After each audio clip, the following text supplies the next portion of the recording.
আসসালামু আলাইকুম। হ্যালো বন্ধুরা, basic full technique IT all tips চ্যানেলে আপনাদেরকে স্বাগত। আজ আমরা মাইক্রোসফট পাবলিশারে একটি টপিক দেখবো। এর মধ্যে যে টপিকটা দেখবো সেই টপিকটা হলো কিভাবে আমরা এখানে মাইক্রোসফট পাবলিশারে কিভাবে ক্যালেন্ডার ব্যবহার করতে পারি।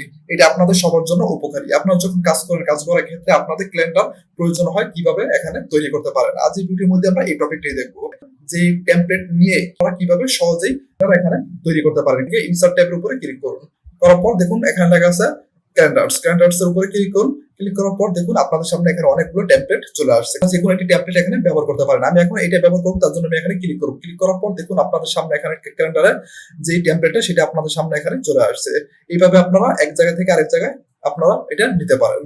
এখন দেখুন আমি এই জায়গায় আমি এটা রেখেছি। রাখার পর এখানে মাউসটা সেটে দিবেন, একটা খালি জায়গায় ক্লিক করুন। দেখুন আপনাদের এটা সেট হয়ে গেছে। এটা আপনাদের এখানে যা যা আছে এটা আপনাদের দরকার নাই, এটা আপনারা এখানে পরিবর্তন করতে যাচ্ছেন। তার জন্য কি করুন, এখানে ক্লিক করুন। ক্লিক করার পর দেখুন এখানে দেখুন লেখা আছে 5।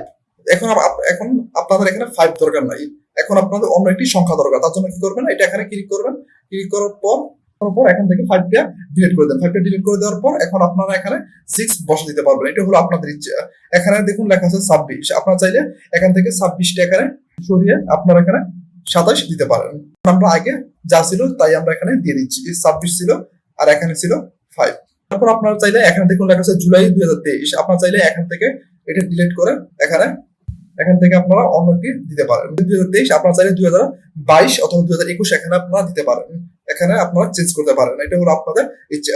দেখুন টেমপ্লেটটা আপনাদের ঠিকই থাকবে, কিন্তু বাকি যেগুলো আছে সেগুলো আপনারা এখানে চেঞ্জ করে আপনারা সহজেই কাজটা করে দিতে পারবেন। আপনার টেমপ্লেট নিয়ে আপনারা সহজেই আপনারা চেঞ্জ করে নিতে পারবেন। এইভাবে এখানে ক্যালেন্ডার্স উপরে ক্লিক করুন। ক্লিক করার পর দেখুন এখানে লেখা আছে মোর ক্যালেন্ডার্স উপরে ক্লিক করুন। করার পর একটু ওয়েট করুন। ওয়েট করার পর দেখুন আপনাদের সামনে এখানে অনেকগুলো অপশন চলে আসছে। আপনারা চাইলে এখান থেকে যে কোনো একটি ব্যবহার করতে পারেন।